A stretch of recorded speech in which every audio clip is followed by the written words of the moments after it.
So, to begin, I want to be clear about what astrology is.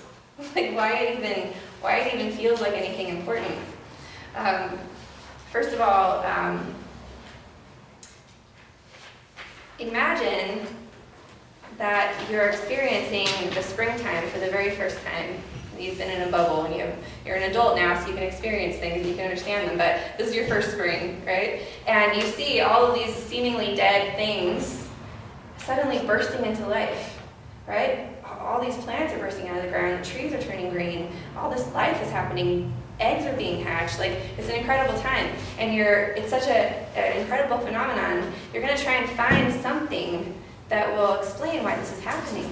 Because it seems to happen every single year. The longer you're alive, the longer you notice this cycle just keeps repeating and repeating. So what astrologers did is they looked to the skies as a map so they can understand when that cycle's coming. And so the constellation that is right overhead at noon, when all of this life is bursting out, is called Aries. We call it Aries. And it has a certain energy on the earth that happens when that constellation's overhead. As does all the other constellations. Everything that happens on the earth has a map straight up in the sky, and it happens so regularly that people are able to predict what's going to happen next based on what's happening in the sky, okay? There are some other things though too that are hard to understand, like the moon moves through the sky, the entire constellation, every 28 days. And this is a little bit harder for me to understand, but I know it's true, so there's an answer somewhere. As the moon moves through each constellation, we feel different. We feel the energy of that constellation as if the sun was there. So when the moon is in the sign of Aries, we feel this very strong desire to burst into our world, to bring something to fruition, to act. And so for like 2.5 days, we get this little preview of Aries energy. And then it goes on, and it goes to Taurus. And so for 2 days, we're like, oh my gosh, I'm so hungry. I just want to eat at restaurants and enjoy music. And I want to take baths and feel sensuous. And if we pay attention, we will actually see, my goodness, I do feel that way when the moon is in Taurus. I do feel that way when it moves over into Leo and I want to just party. I do feel like I got to clean my house when it's Virgo time. And so, for some reason, the energy above does, even if it's not the season for it, affect us below. And while the moon has that cycle, so does Mercury, so does Venus, so does Mars, so does Saturn, Jupiter. All of the planets have these cycles, and they move through these constellations, and they have their own personalities, all special to them. And when they're sitting in one of these constellations, they have to like deal with the energy of that cycle, of that archetype. And so it's very interesting how it works, and I don't understand it, but I know that it's happening, and so I try to learn more about it so that when it is happening, I don't feel crazy.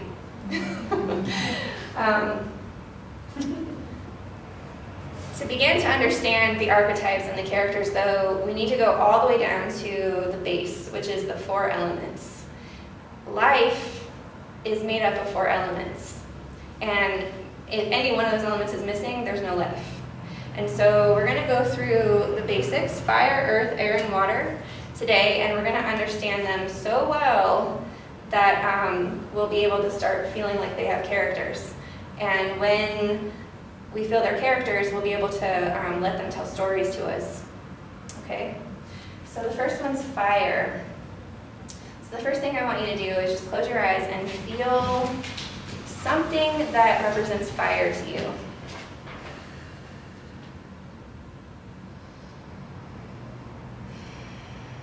It could be summertime. It could be a crackling fire. It could be rage. It could be passion. It could be that feeling that you feel when you learn something new.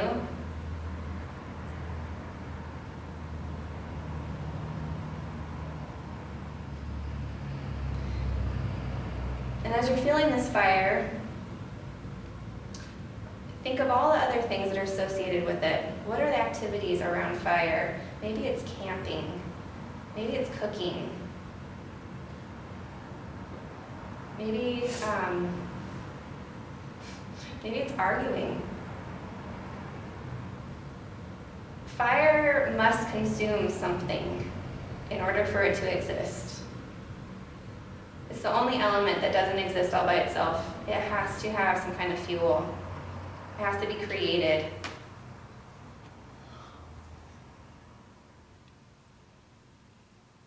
So now I would like you to open your eyes, and I would like a few of you to share your experiences of fire for the rest of the group.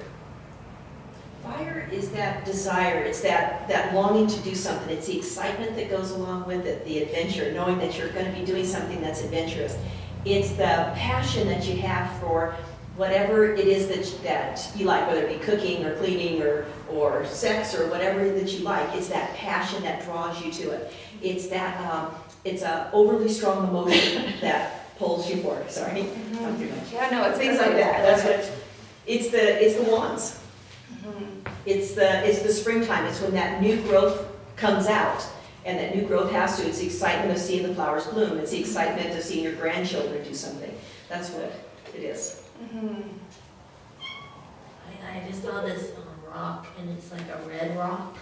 I don't know. It's like just this red rock that had like red, you could see the red in the rock, like clearish reddish rock, and then a fire. A real fire. Just first this rock, then a fire, and then just the rock and the fire. That's what I saw. Anyone else want to share? I went through a whole thing. I started off with, whenever I come to things like this in the wintertime, I always come home to a warm fire that my husband sets for me. So it's comforting, it's warming, it's loving, it's nurturing. And then I went to a blazing fire in the forest and the destruction that it does and the fuel that makes it rise even higher. And then I would go to a different, I just kept jumping from one thing to another that fire meant to me. It was amazing to see all the different feelings that I felt. Right, and because it's pure energy, it's a kind of energy that we have to learn almost how to control it. We don't have to control it, but when we don't control it, it can be very, very destructive. Like a candle is a very controlled fire, but a forest fire is out of control and consumes. If you exercise too hard, you can exercise yourself to exhaustion. You can burn yourself out. Yet again, if you have no fire for something, you may as well not live. We all know what it feels like to lack fire, to completely feel stagnant and disconnected. And so it's really, really important to know how we can use fire in our lives and where we need to build more fire. And the fortunate thing is, astrology can help us to see when we're in fire times and when we're in water times. And when we're in water times, we need to actually bring more fire to our lives. And when we're in fire times, we need to actually balance that with more water. And so it's good. Does anyone else have anything else to share about fire? I said just like dead wood. Oh, sorry. Where you going? You were already talking. Yeah. No, I just saw like dead wood. Like you said, I had to consume something, and like you were saying, adventure. Like I said, like on a train, just going over like a coastal region. And just fire, it consumes a lot. It needs wood. Like that's why I feel like there's wood to be able to give fuel to the fire. So. And then mine was similar, where it jumped around to a bunch of different things, but then it kept coming back to the base thing of cleansing and converting and like a rebirth. Purifying. Yeah. Okay. So the next element that we're going to talk about is earth. And earth is fire's masculine, right? It's a masculine energy. And we're going to talk about masculine and feminine a lot in this class because all the cycles are this beautiful unity between the two and the way that they dance with each other. So let's talk about earth for a minute. Everyone close your eyes and think about what you feel about Earth.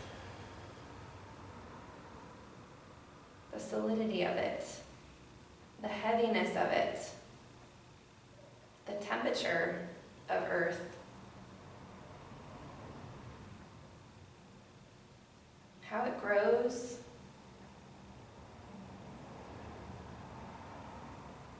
how it supports. If you feel you have enough of it, or if you feel you have too much.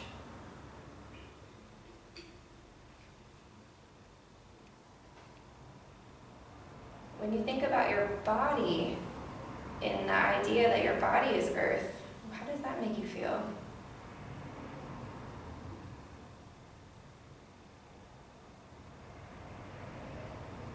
Do you want Earth to be a certain way in your life? Or do you accept Earth the way it is?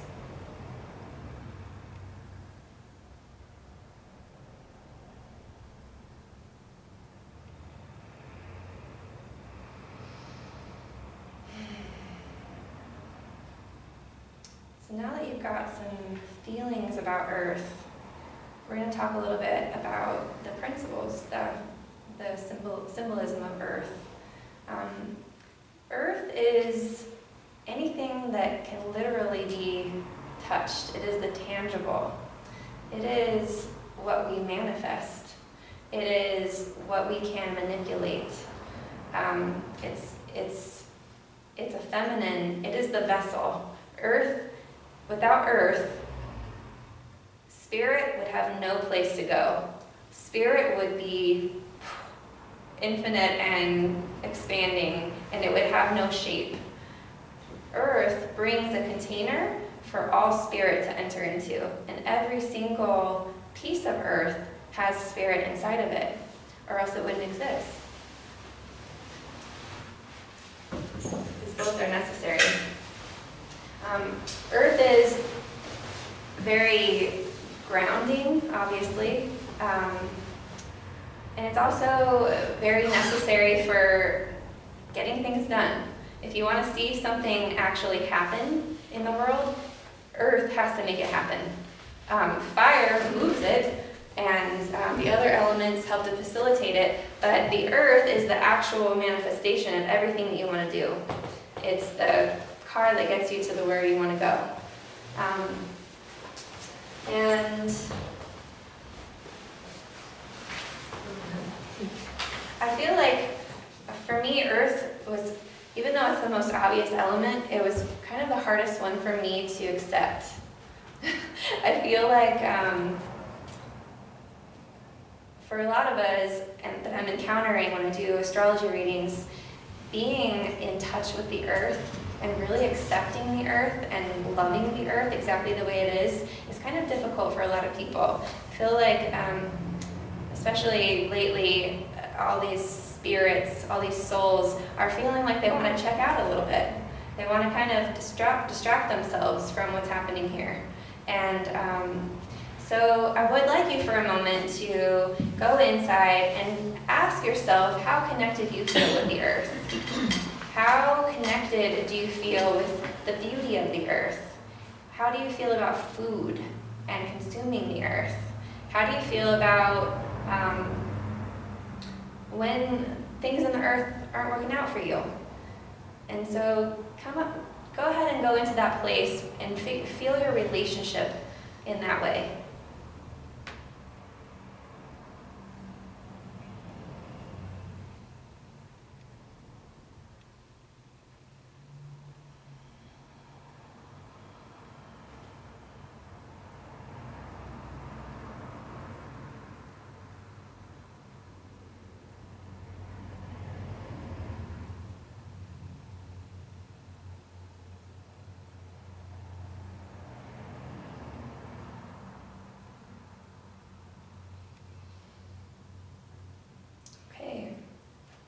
Would anyone like to share their experience of their relationship with the Earth? The first thing I thought of when you mentioned that there's a lot of, you've encountered a lot of spirits and souls that want to actually just kind of check out And I was like, well, that's interesting, because the past couple of years I've never felt so more checking in, and I've been more involved. My earth is actually in the gardening, learning to do that, and composting, and being more aware to what's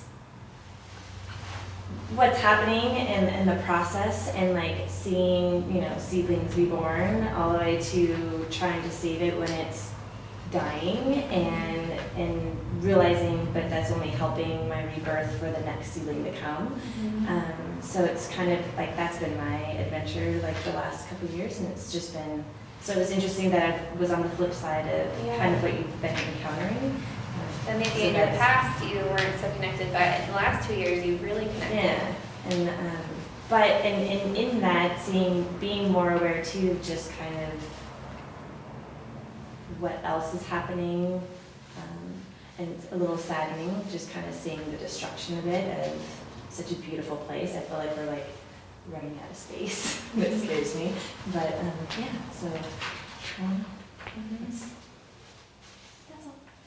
Yeah, and you mentioned like watching a seedling and seeing the process of death and rebirth, because the earth is the greatest teacher for us. It is the teacher. Anyone else want to share their experiences? Well, I started earthing, which was something new to me. I mean, I have a huge garden working all the time, but I usually have gloves on and I usually have shoes on. So for me to get out there barefooted and get my feet in the ground and touch the grass and stuff, it was so nurturing. It was so loving. It was so, it could bring me to tears, because it made me long for more. It made me know that I needed that connection. Yeah. And the last few months have been hard because it's been cold and it's been hard to get out there.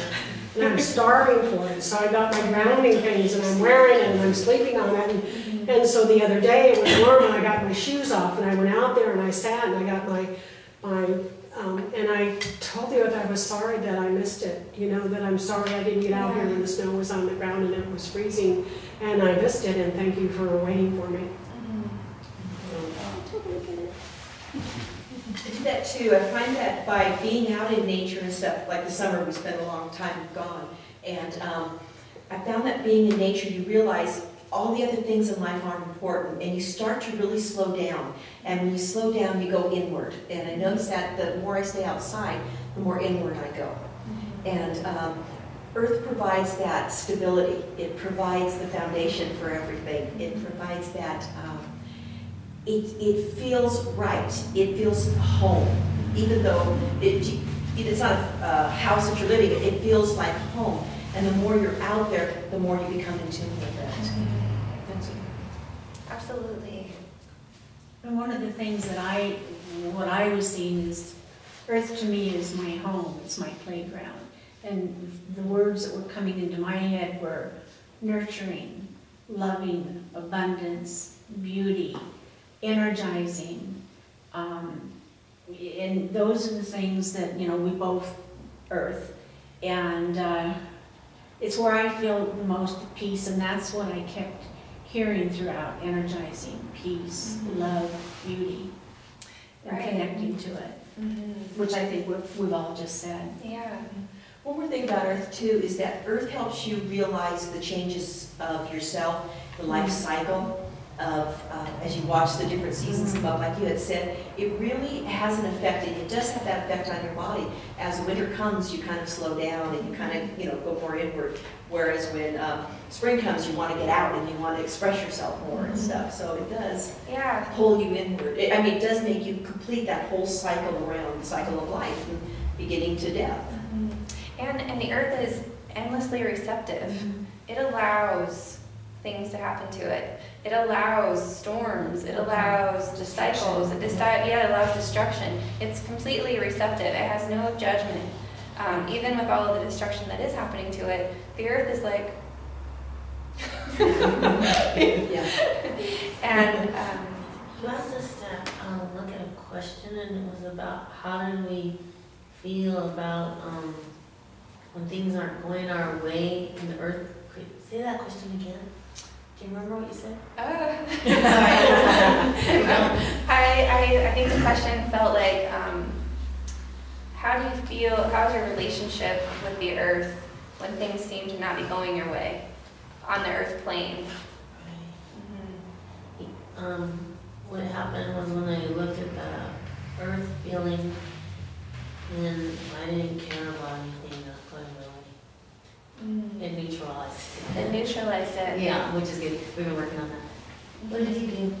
It, to me, first of all, it's incredibly beautiful. I see it as, it looked to me as though it was a ball of energy. It was a beautiful blue energy. We humans and all things attached to it are almost like seedlings. We all have a little tiny string attached.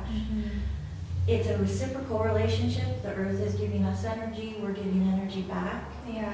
And so this loving energy that we give, we're also getting back. But I could see the beautiful flow of light from the earth itself supporting us, giving to us. Absolutely. I'm so happy that all of you are speaking out, because it's more, you are bringing all of this information. Like as when people join in groups, it's exponentially more valuable when people share their experiences in the group. And so I'm really grateful that all of you are speaking up. Thank you. So does anyone else have anything to say about Earth? You know, one thing that kept coming up in my mind, as crazy as this world has been in the last while, you know, all the different things that are happening, was anticipation and hope. And hope kept coming in, and that everything was going to be fine, and it was just going to be at peace. I don't know where that came from. Your heart. Well, when you said that, what came to me was it's not just the hope that the earth will be okay. I think Earth is hoping we're going to be okay as a human Oh, race. good point. Good point. So it is reciprocal back and forth. Self-adjusting. We're all one organism interacting. Absolutely, we are. That's the end point that we're going to get to. We all know it instinctively. All of this stuff that we're talking about, we all really innately know it, and we're remembering it every single day. Sometimes we just need a little activation to remind us. But it's true. We're all part of the same organism, the same life force, and so our relationship with the earth is there's no such thing as a relationship. We are it. But we think as individuals sometimes that we have a relationship, or we have relationships in general. Well, it's Mother Earth for a reason. You know, when you're a fetus, you're being fed through your belly button. Your mother, but when you're born, you're eating. Your Earth is your mother. It becomes your mother. That's your source of survival, and nutrition. Absolutely. Okay, so moving on to air. And air is one of those things that it's invisible. I mean, you can sometimes see air moving things, and if there's smoke in the air, you can see the particulates floating. But it's invisible. The same is true of thoughts. Thoughts are invisible. Prayers are invisible. Intentions are invisible. All of these things, there's a whole bunch of things that we know are real, that we can feel, but we can't see them. And so air is, the symbology of air is all of those things that cannot be seen, but that we know exist. And so taking that into an account, I'm asking you to close your eyes now and feel the experience of air. Feel your relationship with air. Feel your breath coming in through your nostrils and cooling those little tiny holes and dripping into your chest, expanding the matter of your chest.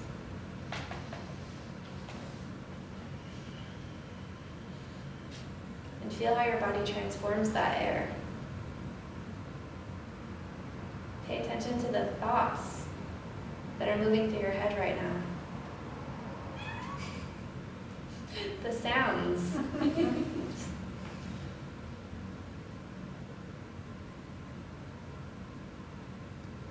Music is something that is associated with air. Singing.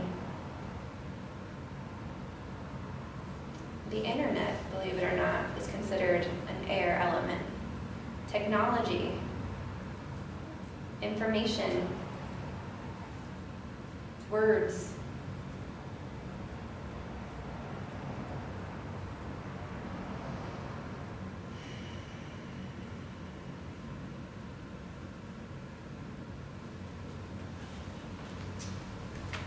So,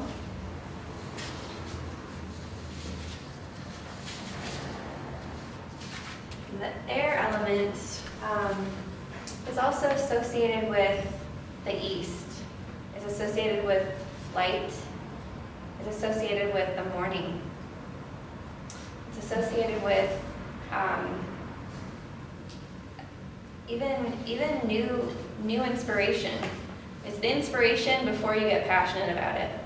It's that moment that an idea enters our head that we really want to nourish more. And air is absolutely imperative for our life because we breathe it, obviously. But there's a greater significance to air that we sometimes don't think about, and that is our connection to spirituality, our connection to our higher self, our connection to the unknown, to the metaphysical. It's air kind of, for me, encompasses something about faith, because it's really difficult to see faith, but we know that we need it as much as we need to breathe. And when we live in a world without faith, I'm sure all of you have experienced even a week where you were beginning to lose faith in something, and the great feeling that you're like, why would I even live if I couldn't have faith in this thing? Why would I even stay? And so you can see how very, very imperative air is, not even for the physical reasons. Imagine living in a world without sound. Some people do, and they learn how to feel sound instead. They learn how to operate from a different place. But take a moment and really appreciate the air in all the different ways in your life. Appreciate music. See if you can actually, while you're doing that, I'm going to play the bowl, okay? And I'm going to, whatever comes up for you with feelings of air, allow it to rise and pay attention to that thought process as an air process.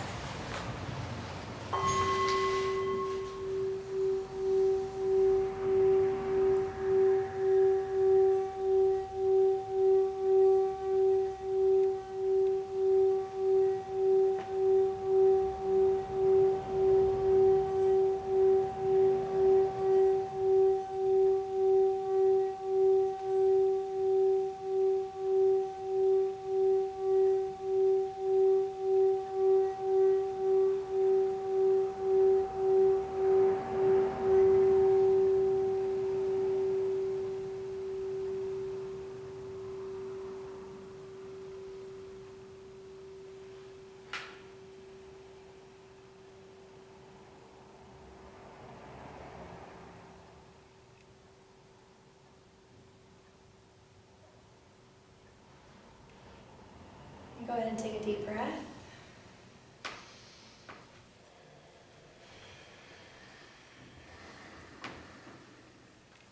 Would anyone like to share their feelings about air?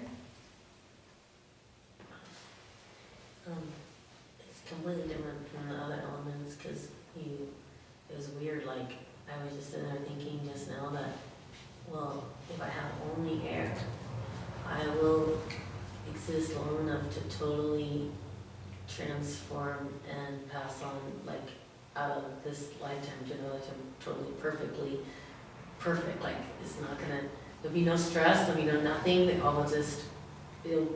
air will, because that's all I really needed to finish off my job here and I could, you know, go. It was weird. It was really weird. It was a really weird thing because it's like, hey, I know first. Like that's when it came to me. I'm like, oh well, air's wonderful. That's all I need, and I get everything done, and I can just go whenever. You know, it was weird. That's why it would be so freeing for you. yeah, I was just like, yeah, that's how it was. And when you very first started, I just felt like, I was like, wow, this air is so good. It's way more important than earth or fire. All I need is air. Like I could just float. I saw myself, and I was just this being floating in a bubble, and I only had air. And I was like, oh, I'm good, you know. So it was weird. Yeah. It was weird. It's a lot different. So like fire needs air too. Yeah. It Fire needs was air. just such So a it's people. yeah. What did you see? Or It just seems, like you said, it's so different from Earth, where Earth is kind of heavier and, you know, everything's solid objects or things, where air is ethereal, you know, just, it's hard to describe. Well, like the sound goes through the space between your cells, the air space or something. Yeah. It's intuition, isn't it? Yeah. Energy, vibrations, sixth sense almost. It is. You know, the old saying, if a tree falls in the woods, is it heard? What came up for me was, would we have sound if we didn't have air? Because when you played the bowl, the air is what brought that sound to us. That's right. You know, I realized in it that, for me, it took me to the breath, and then from the breath, it took me into the universe, and just slowly watching it go around. And you realize that air is so important. It shows the movement. It is such movement to it, because it can be still at times, but yet it can move clouds, it can move rocks, it can move and transform all those negative things in your life. It can push them out or bring them back in. So for me, that's kind of what it means. Yeah, it's like the matrix that everything is in. Well, it's Yeah, like it holds things sound. together, but yet it pushes things apart. It does it all. Yeah. It's like in the beginning, it said there was a sound. So it's like, that is the space. The sound is the space and everything that's in it. Yes, that's cool. Before we move on, does anyone else have anything to say about air? One thing I noticed with the air and the tones, which mine was as all of yours, it was pretty subtle, was that the tone was bringing me down, it was grounding me. And it was, during that period, it was like an expansion of freedom. But it just, I mean, it was, as the tones were coming, it was just bringing me down. I needed to be there.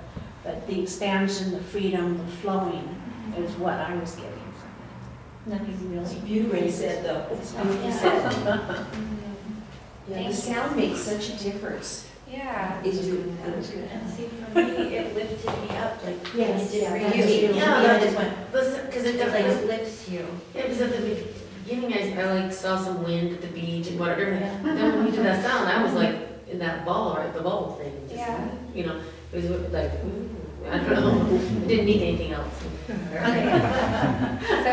we all have different relationships and feelings about air.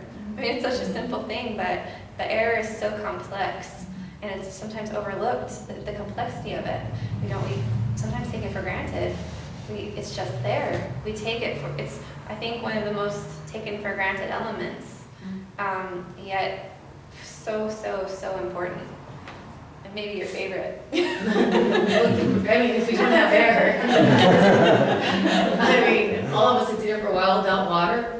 And Okay. well, the earth, if Well, the we earth wasn't can't. here, we would, our spirits could all still be here. But Maybe, yeah. Well, so speaking of water, let's talk about water for a moment. Water, rattles actually represent water. There's something about the sound of a rattle that reminds us of trickling water, raindrops.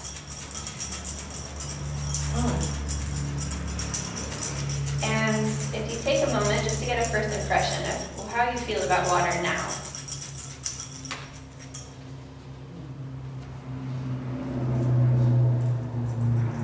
Think about how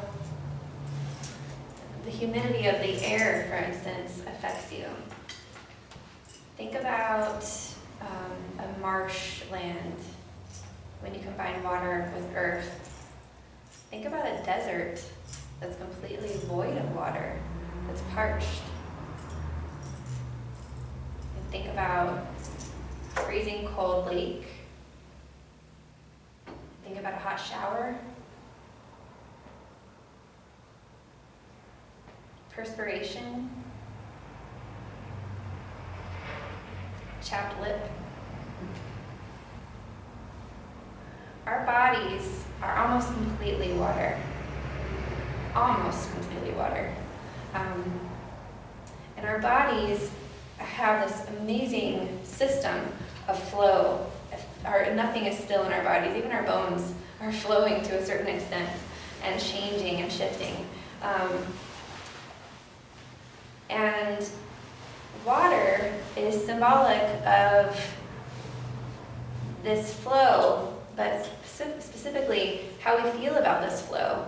And when we talk about feelings, I think we're talking more about emotions. Water is the emotional element that comes after we think about something.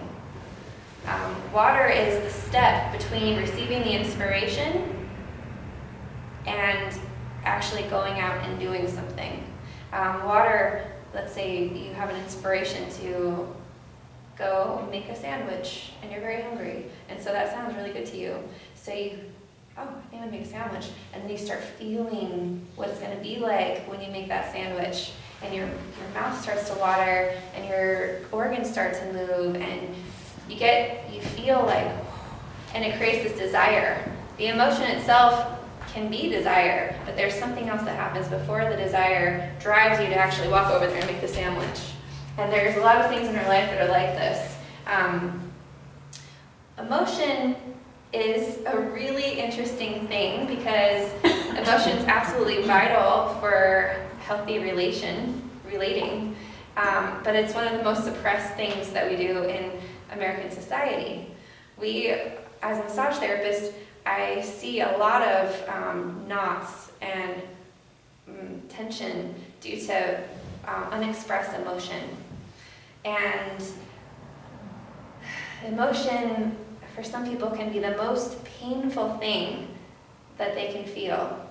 And it can also be the most rewarding thing that they can feel. It's a very polarized, it's kind of polarized like the fire. It can be very, very powerful. It can completely change a group of people with pure, unadulterated emotion.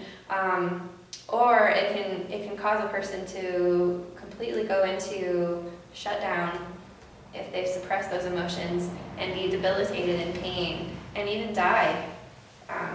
Emotion is very, very powerful. And our water is so intelligent. The molecules that come together to create a stream, for instance, it remembers everything that it does. It remembers every twist and turn. When the water goes through pipes in a water system in a city, the water actually remembers that bouncing around, and the molecules break apart. And when we drink that water, it actually tastes different. It feels different in our bodies than if we drink natural spring water. It's incredible how much water affects us in ways that we're very unaware sometimes. Water is kind of one of those things. It flows to the path through the path of least resistance, and all water eventually wants to get to the ocean. And so when we think about water, it actually is that drive inside of us that's it's that biological, natural drive that's driving us toward the ocean, that's driving us toward completion, that's driving us toward unity. It's such it's ingrained in our cells and in our structure so completely that we don't even realize it's there sometimes. It just is a feeling. It's just a feeling, and that water is what helps us to know when we're getting on that right path, when we're getting on the path of getting closer to the ocean, you can feel the quickening, and it speeds up the process of more curiosity. It drives that feeling of, I have to know more. This is getting me somewhere. And it is also the reward when we feel ecstasy. Our hormones can be considered water. That cascade that we feel when we look at someone that we love, that flows over us, that feels warm, that is water. And that cold feeling that we get, that restriction feeling that we get in our hands, that's that water coming in and settling inside of us. So I'd like you to take a moment and feel the way you cope with emotion, the way you feel emotion. What things make you feel emotional? What things bring up, when you see others being emotional, how does it feel? What things are there in your life that help you feel that you're entering into that ocean?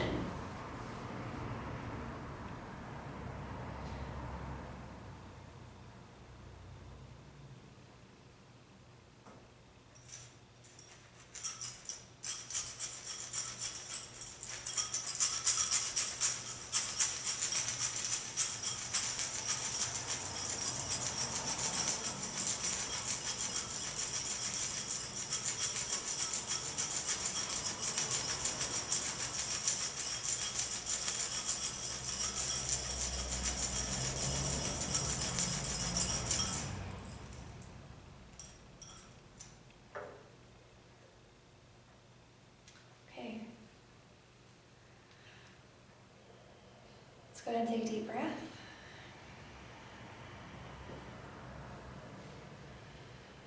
And ask yourself right now, how do you feel? Asking from your heart center, how do you feel right now?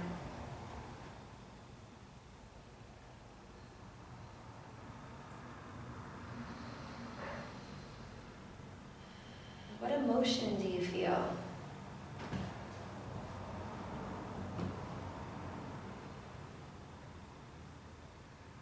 Or what sensations do you feel in your body?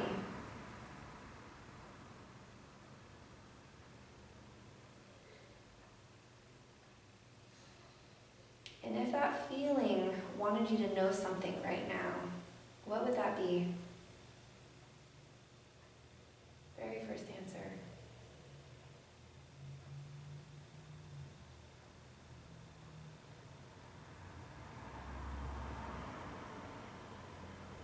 And how does it feel when you feel that message?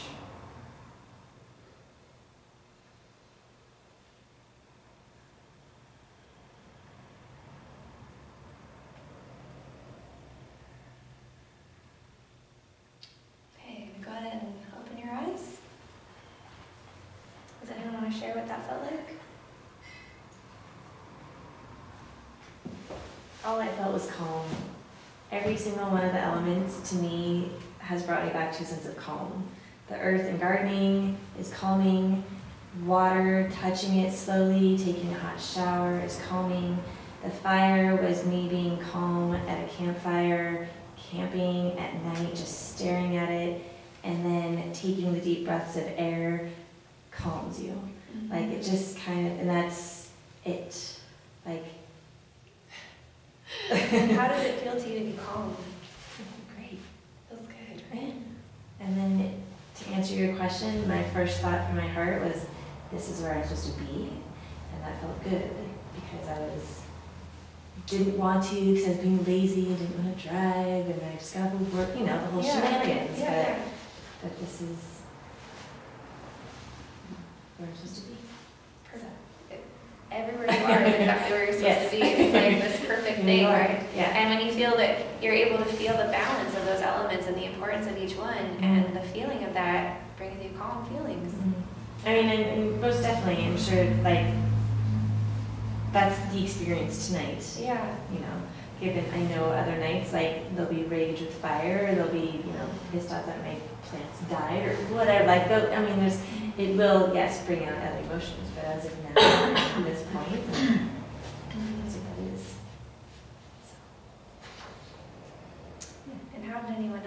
experience that. My word that came up when you asked that question at the one, whatever that time it was. You asked us a question and and I don't know, and I felt curious. Curious. Yeah. That emotion that you felt was curious. That's the same emotion I had too.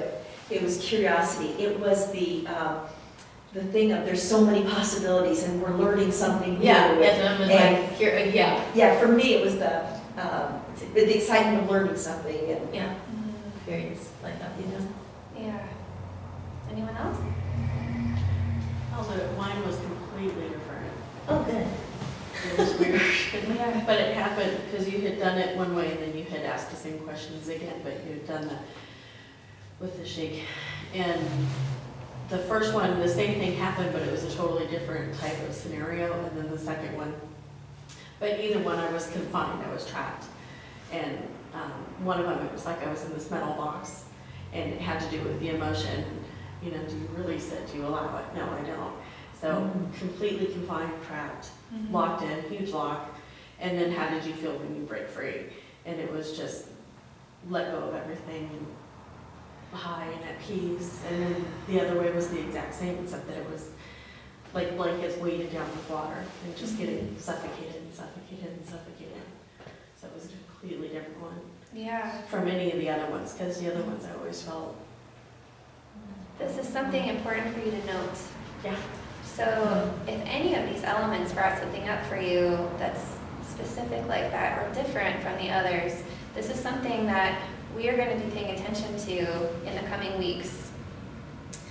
Now that we've talked about all of the elements, I'm going to talk a little bit about a homework assignment before we move on to the next part. There's still we have a second half to this class, but I'm going to ask you to pay close attention to how you experience the elements in the next few weeks.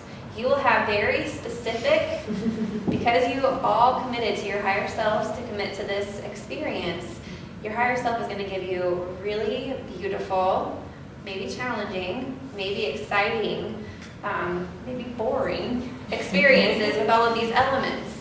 And you can feel however you want to feel about them, but I'd love for you to take note. If you don't keep a journal, try to keep a journal this week. And if you don't like to keep a journal, maybe that's an element you should try working with for a couple weeks and see how it feels. Maybe there's a little aversion to taking your thoughts and making them earth. You know, maybe that's something that you can note. Oh, I don't like to journal. You know, that's okay, perfect. Anything that comes up is right and perfect, and it's going to be the exact right and perfect experience for you in the next 2 weeks to work with these elements. And the more you work with the elements and the more you become really familiar and accustomed and observational with them, the more they will serve you as we move forward. And they're imperative for understanding the rest of the astrology.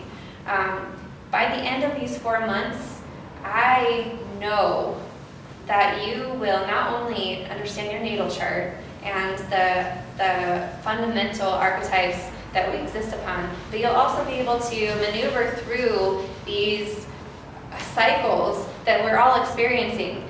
There's really extreme astrological cycles that we've been going through, especially in the last 2 years, and they're changing at a rapid pace. This whole year is going to be a huge, huge year for change. And it's the year you guys have chosen to learn how to maneuver through it with consciousness. And so I'm really, really happy for all of you. It's really exciting for me.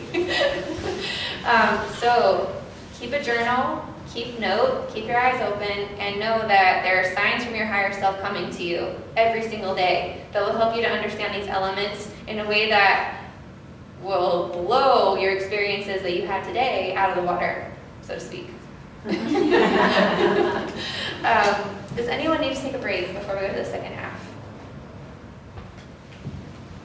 No? Oh, sorry. My friends. Or stand